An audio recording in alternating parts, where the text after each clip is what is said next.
លក្ខណៈជាដក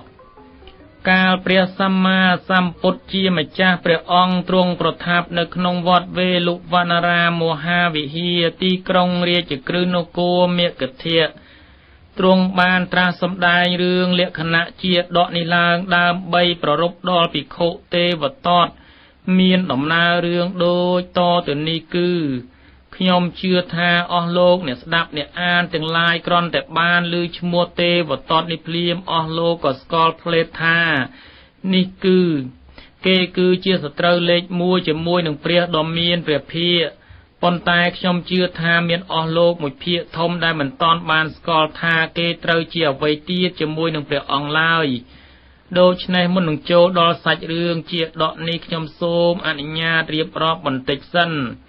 ព្រះអង្គម្ចាស់ទេវទត្តគឺជារាជបុត្ររបស់ព្រះនាងបមិត្តានិងព្រះបាទសុបពុទ្ធព្រមទាំងជាបងប្រុសតែមួយគត់របស់ព្រះនាងពិម្ពាយសោធារី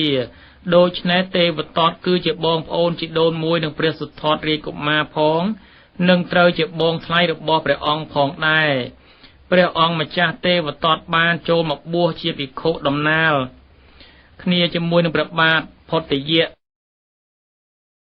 ហើយបានតាំងចិត្តរៀនសមាធិរហូតបានសម្រេចឈានលោកីប៉ុន្តែគេគឺជាមនុស្សម្នាក់ដែលមានចិត្តលោភលន់ហួសហេតុគេបានទៅសេពគប់ជាមួយនឹងព្រះបាទអាជាសត្រូវដើម្បីប្រទុះជាមួយនឹងព្រះសម្មាសម្ពុទ្ធជាម្ចាស់ជាច្រើនលើកច្រើនគ្រាប៉ុន្តែគេមិនដែលបានទទួលលទ្ធផលល្អម្ដងណាឡើយគឺមានតែវិនាសហិនហោចខូចខាតបាត់បង់របស់ដែលមានហើយទៅវិញជានិច្ចជាក់ស្ដែងកាលពីមុនគេធ្លាប់សម្ដែងរិទ្ធផ្សេងមានប្រែក្រឡាជាដើមបានយ៉ាងងាយក្រោយពេលដែលគេមានចិត្តអកតេច្រណែនឈ្នានីសជាមួយនឹងព្រះបរមសាស្តាមកនោះរិទ្ធនោះក៏រលាយរលត់បាត់អស់ទៅជាហេតុបណ្ដាលឲ្យគេមានចិត្តក្តៅក្រហល់ក្រហាយ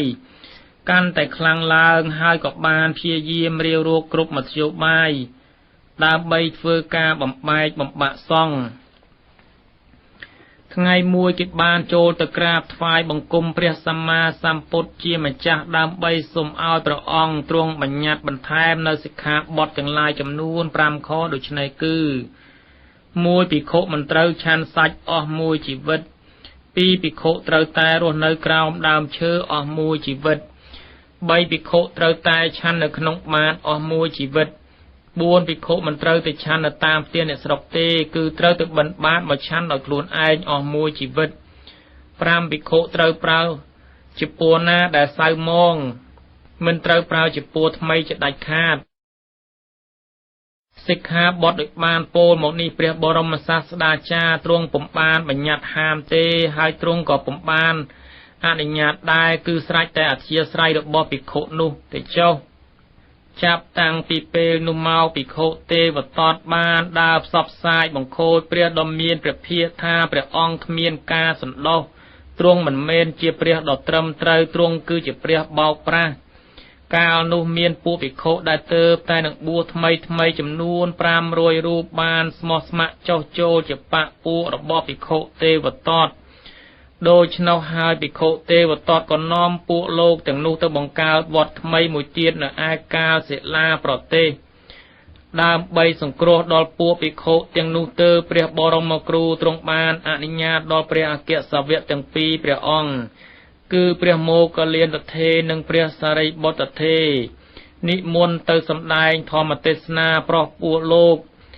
មុនដំបូងភិក្ខុទេវទត្តបានគិតថាព្រះអគ្គសាវកទាំងពីរព្រះអង្គនោះមកចោះចូលជាមួយនឹងក្រុមរបស់ខ្លួនដូច្នោះហើយលោកក៏ធ្វើប្រងើយកន្តើយមិនអើពើនឹងសកម្មភាពរបស់ព្រះអគ្គសាវកទាំងពីរអង្គនោះជាហេតុបណ្ដាលឲ្យព្រះអគ្គសាវកទាំងពីរព្រះអង្គញ៉ាំងភិក្ខុទាំង500រូបនោះឲ្យសម្រេចព្រះអរហត្តផលហើយក៏នាំហោះមកក្រាបថ្វាយបង្គំព្រះដ៏មានព្រះភិក្ខទាំងអស់អង្គក្នុងពេលនោះទៅនៅសល់តែពួកភិក្ខុដទៃដែលជាមិត្តដ៏ជិតស្និទ្ធរបស់ភិក្ខុទេវទត្តតែ2-3រូបប៉ុណ្ណោះពួកភិក្ខុទាំងឡាយដែលគង់នៅក្នុងវត្តវេលុវនារាមហាវិហារ បានឃើញនៅហេតុការណ៍ដ៏អស្ចារ្យដូច្នោះហើយក៏ពោលសរសើរអំពីសមត្ថភាព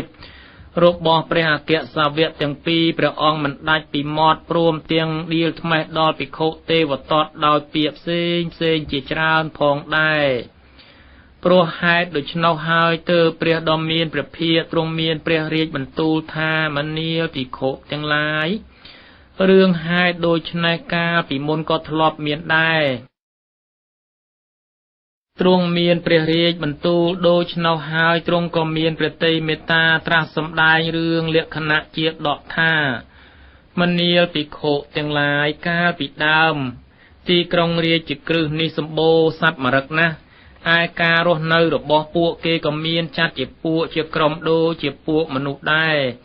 ថ្ងៃមួយស្ដេចមរឹកបានហៅកូនទាំងពីរគឺលក្ខណៈនឹងកាលៈមកជួបកាលបើកូនទាំងពីរបានចូលទៅជួបហើយស្ដេចមរឹកនោះក៏និយាយទៅកាន់ពួកគេថាឪពុកកាន់តែចាស់ណាស់ទៅហើយឪពុកនឹងប្រគល់តំណែងនាទីដល់កូនទាំងពីរដើម្បីជួយគ្នាគ្រប់គ្រងដោយមានពួកមរឹកទាំងឡាយចំនួន500ស្មើគ្នាជាបរិវារមរឹកឈ្មោះលក្ខណៈនោះគឺជាសត្វមួយដែលមានប្រាជ្ញាវាងវៃណាស់ជារៀងរាល់ថ្ងៃគេតែងតែនាំបរិវារទៅរកស៊ីនៅកន្លែងណាដែលសុខសប្បាយប្រាសចាកភយន្តរាយទាំងឡាយទាំងពួងចំណែកមរឹកឈ្មោះកាលៈនោះគឺជាសត្វដែលអន់ប្រាជ្ញាព្រោះគេបាននាំពួកបរិវារទៅរកស៊ីនៅកន្លែងណាដែលមានគ្រោះភ័យនៅទីបំផុតគេត្រូវវិនាសអន្តរាយរលាយបាត់បង់អស់ញាតិមិត្តបងប្អូនដែលជាបរិវារថ្ងៃមួយពួកគេទាំងពីរបាននាំគ្នាធ្វើដំណើរទៅកាន់សំណាក់ស្ដេចមរឹកដែលជាឪពុក